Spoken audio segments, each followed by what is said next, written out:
ચરિત્રોની કથા આપણે સાંભળી. હનુમાનજી મહારાજને બધા જ દેવતાઓએ વરદાન આપ્યા અને ખૂબ બધી શક્તિનો સંચાર હનુમાનજી મહારાજમાં થયો. હનુમાનજી મહારાજ નાનપણથી જ બધાનો આશીર્વાદ પ્રાપ્ત કરતા આવ્યા છે. અને હનુમાનજી મહારાજ એમને આશીર્વાદ તો ઘણા બધા મળ્યા. બધા જ દેવતાઓની કૃપા હનુમાનજી મહારાજમાં ભળી અને એક હનુમાનજી મહારાજને શ્રાપ પણ થયેલો નાનપણમાં. એની કથા મારે તમને થોડી સંભળાવવી કે હનુમાનજી મહારાજને ખૂબ બધા દેવતાઓના આશીર્વાદ અને શક્તિ મળી. એક દિવસ બાલ સ્વરૂપ હનુમાનજી મહારાજ નાના એવા ભૃગુ ઋષિ અને અંગિરા ઋષિના વંશના જે ઋષિ મુનિઓ એના આશ્રમમાં જઈ અને થોડા વૃક્ષોને તોડવા લાગ્યા હનુમાનજી મહારાજ. અને જ્યારે વૃક્ષોમાં તોડફોડ કરી ત્યારે ભૃગુ ઋષિ અને અંગિરા ઋષિના વંશજો જે ઋષિઓ એમણે હનુમાનજી મહારાજને શ્રાપ આપ્યો. શું શ્રાપ આપ્યો? બાધસે યત સમાશ્રિત્ય બલમ અસ્માન પ્લવંગમ તદ્દીર્ઘકાલમ વેત્તાસી નાસ્માકં શાપ મોહિતઃ નાસ્માકં શાપ મોહિતઃ. હે હનુમાન, તમે બળ પામી અને જે અમારા આશ્રમના વૃક્ષોને તોડો છો, માટે તમારામાં જે શક્તિ છે એનું તમને વિસ્મરણ થઈ જશે, એ શક્તિ ભૂલાઈ જશે. મારામાં આટલી શક્તિ છે, એ શક્તિનું જ્ઞાન તમને જતું રહેશે, તમને ભૂલાઈ જશે. તદ્દીર્ઘકાલમ વેતાસી નાસ્માકમ શાપ મોહિતઃ યદા તે સ્માર્યતે કીર્તિ તદા તે વર્ધતે બલમ. અને જે દિવસે કોઈ તમને તમારી શક્તિનું જ્ઞાનનું સ્મરણ કરાવશે, તેથી વળી પાછી તમારી શક્તિ જાગૃત થશે અને એ શક્તિ વૃદ્ધિ પામવા લાગશે. ઋષિ મુનિઓએ આવો શ્રાપ હનુમાનજી મહારાજને આપ્યો. એટલે હનુમાનજી મહારાજમાં જે શક્તિ હતી, દેવતાઓના આશીર્વાદ હતા, દેવતાઓની શક્તિનો સંચાર હતો, એ હનુમાનજી મહારાજને ભૂલાઈ ગયેલો. એટલે હનુમાનજી મહારાજ સુગ્રીવની સાથે રહેતા હતા.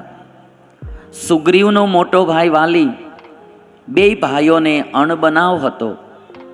સુગ્રીવ વાલીથી ડરી અને ઋષ્યમુખ પર્વત ઉપર રહેતા હતા. જ્યાં વાલીને શ્રાપ હતો કે એ પર્વત ઉપર જઈ ન શકે, જાય તો એનું મૃત્યુ થાય, એટલે એવી જગ્યા ગોતી વાલીથી ડરી અને સુગ્રીવ ત્યાં પર્વત ઉપર રહેતા હતા. હનુમાનજી મહારાજ એની સાથે રહેતા હતા. કારણ કે કાલે મેં જે તમને આંજનેય પર્વતના દર્શન કરાવ્યા, ત્યાં જ વાલી પર્વત, સુગ્રીવ પર્વત, બધા પર્વતો ત્યાં જ છે.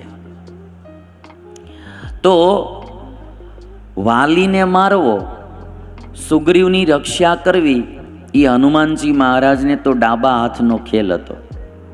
પણ અત્યાર સુધી હનુમાનજી મહારાજે વાલીને માર્યો નહીં, કારણ કે એમને પોતાની શક્તિનું વિસ્મરણ થઈ ગયેલું. એને ખબર નહોતી કે મારામાં આટલી શક્તિ છે. એટલે હનુમાનજી મહારાજને જે શ્રાપ થયો એમને કારણે શક્તિ ભૂલાઈ ગયેલી.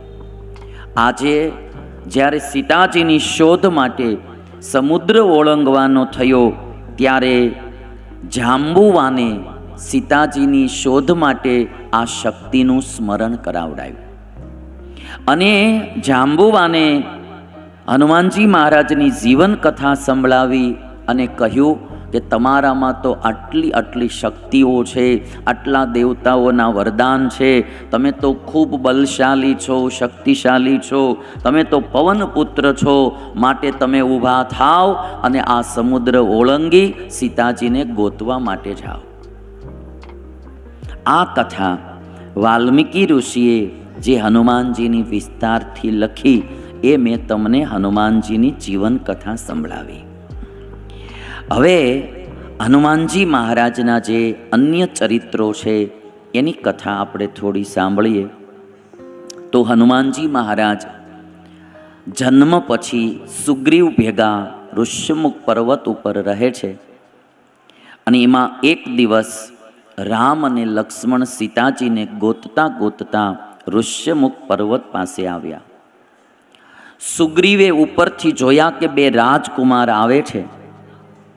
બંને રાજકુમારોને આવતા જોઈ અને સુગ્રીવને એમ થયું કે જરૂર મારા ભાઈ વાલીએ મને મારી નાખવા માટે આ બે રાજકુમારોને મોકલ્યા છે. એ પોતે અહીંયા આવી શકતો નથી શ્રાપને કારણે, એટલે મને મારવા આને આ બે રાજકુમાર મોકલ્યા છે. રામ અને લક્ષ્મણ બે ચાલ્યા આવે.